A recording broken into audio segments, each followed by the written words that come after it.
Syekh Albani ini peneliti hadis yang rajin. Jangan berlebihan terhadap Syekh Albani. Yang diteliti Syekh Albani, metodologinya beliau ngerti semua ini. Cuma mereka ini kalah rajin. Ada nggak riwayat Syekh Albani kuliah? Nggak ada kan? Nggak ada, dia bukan kuliahan juga. Jadi Syekh Albani ini belajar cara mentakhrij hadis. Kalau di ma'had mahasiswa Darussunnah, itu semester 1 sama 2. Semester 1 dan 2 itu mahasiswa sudah bisa mentakhrij hadis. Kalau mahasantri mahasiswanya udah bisa, kira-kira dosennya bisa nggak? Meremnya bisa kita takhrij hadis itu. Mudah takhrij hadis itu. Dan kami merasa kami tidak berhak mentakhrij hadis. Kenapa? Ada ulama terdahulu yang sudah mentakhrij hadis. Kalaupun sekarang kita mentakhrij, meneliti asal usul hadis, itu disebut mentakhrij, kita kemudian melakukan komparasi metodologis. Makanya di Ma'had Darussunnah di Jakarta, itu satu hadis kalau diteliti bisa setebal ini. Tadi kita sudah bahas ya, bisa setebal ini hasilnya. Satu hadis diteliti. Syekh Albani satu hadis cuma beberapa kalam. Hadis ini sahih, hadis ini tidak sahih. Di beberapa kitab yang lain disebutkan, dalam rawinya ada fulan, rawi ini tidak sahih, rawi ini fi muskilah, fi wa, itu doang. Ini cuma nukil aja. Itu biasa teman-teman, ini biasa, ilmu standar. Ilmu standar orang belajar ilmu takhrij, bukan ilmu hadis namanya. Jadi ilmu hadis mustalah, istilah. Ada namanya ilmu takhrij. Orang menengah belajar hadis namanya ilmu takhrij. Apalagi di zaman ini, semua nama-nama rawi, nama-nama periwayat yang kita tulis kayak tadi, Al-Khallat, Yahya bin Khallat, ya. Ada Ibrahim ibn Nafi', itu sudah ada semua. Tinggal dicari, selesai. Namun kita tidak perlu untuk mentakhrij lagi. Antum masih kurang yakin dengan takhrij Imam Bukhari? Ini sahih kan nih? Kalau berbeda Albani dengan Al-Bukhari, ikut siapa? Serius? Kalau ada orang berani mendoifkan hadis dalam Sahih Bukhari, bermasalah nggak orang itu? Serius? Serius? Albani mendoifkan 2 hadis di Sahih Bukhari, bermasalah nggak? Tuh, kena racun antum kan? Guru kami Dr. Badi Said Al-Laham, murid Syekh Nurul Itir mengatakan dalam disertasinya, seandainya saja Albani, termasuk Sidi Ahmad Ghumari, Abdullah Ghumari disebut, seandainya Ghumariyin dan Albani wara' menahan diri untuk tidak mengkritisi Sahih Bukhari, nama mereka akan disanjung-sanjung di alam semesta. Akan disanjung-sanjung oleh peneliti-peneliti hadis. Cuma sayang, nafsu meneliti kadang lebih besar daripada kearifan.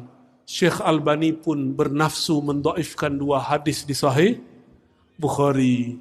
Itu hadisnya dahsyat lagi ya. Nantilah ada waktu. Nanti ingetin saya, Ustadz, hadis Bukhari yang didoifkan oleh Syekh Albani. Nanti kita teliti, kita takhrij hadisnya.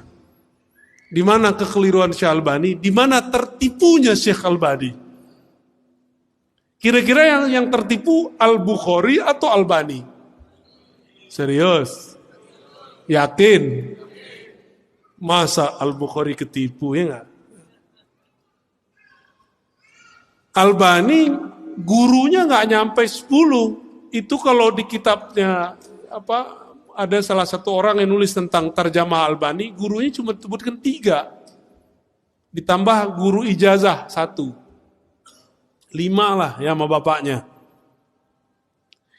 5 lawan ini punya guru 1.700, gimana? Tapi kita nggak boleh benci Albani. Ya? Kita jadikan saja Albani ini sebagai motivasi supaya ngaji hadisnya lebih benar. Ya. Gitu aja Pak ya. Ini terakhir tentang Syekh Albani. Syekh Albani itu mentakhrij, menilai hadis tidak hanya dengan keilmuan, terkadang pakai nafsu. Apa buktinya? Ada hadis di Abu Daud, ada hadis di Tirmizi, ada hadis di Ahmad. Hadisnya sama. Sayyiduna Abdullah bin Amr itu menuliskan nama Allah yang kemudian dijadikan jimat atau rajah untuk anaknya. Pernah nonton film Si Pitung nggak teman-teman dulu? Itu ada jimat nggak? Jimat. Gede itu ya.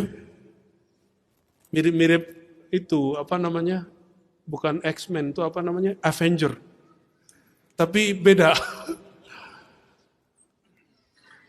Abdullah bin Amr menuliskan a'udzu bikalimatillahi tammat min syarri ma khalaq. Terus ada lafaz tambahannya. Min ghadabi bla bla bla bla. Ditulis, dikalungkan ke anaknya yang belum bisa baca tulis, belum bisa membaca. Syirik nggak? Sahabat loh. Halo. Itu namanya apa bahasa kitanya? Jimat. Maka jimat itu bukan masalah kalung mengalungkannya, tapi yang ditulis apa? Apa yang ditulis itulah halal haramnya. Jangan jimat langsung haram. So ahli tauhid ente ya. Benerin dulu tauhidnya. Kalau masih meyakini nasi yang mengenyangkan, itu lebih bahaya dari jimat tuh. Masih yakin propolis yang menyembuhkan dari itu bahaya itu. Tapi ngambil asbab dengan obat itu baru boleh ya.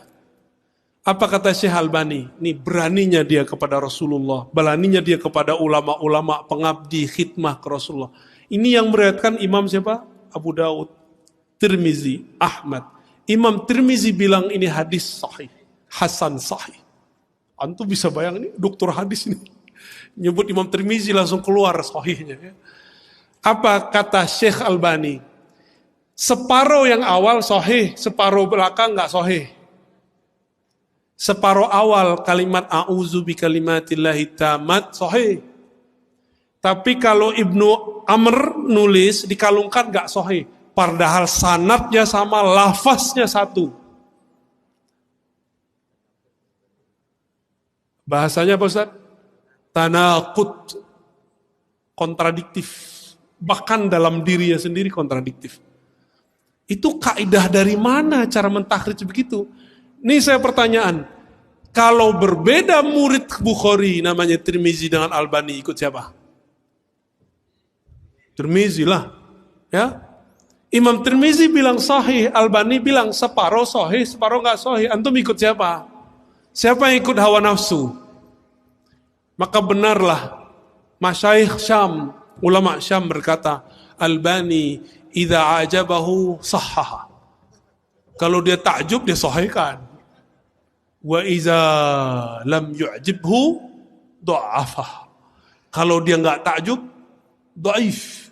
Tuh dia enggak takjub sama lafaz ini. Bahkan satu lafaz. Kalau ngikutin kaidah ilmu hadis, sanadnya sahih, lafaznya tidak bermasalah. Kenapa dia bagi-bagi separuh? Karena hawa nafsu mazhabiyah. Jadi mazhab ini ada nafsunya. Maka pesan saya terakhir malam ini, sebelum kita tutup kajian, tolong bermanhaj Ahlussunnah bukan dengan ambisi, bukan dengan emosi. Berakidahlah dengan hati. Ya, maka kalau berakidah dengan hati, maka muncul rahmah. Jadi jangan pernah benci Salafi, jangan pernah benci Ibnu Taimiyah. Kritik boleh, tapi benci jangan. Bisa bedakan? Ya, walaupun mereka bilang mengkritik mereka disebut fitnah, itu bahasa dia. Ya, biarin aja.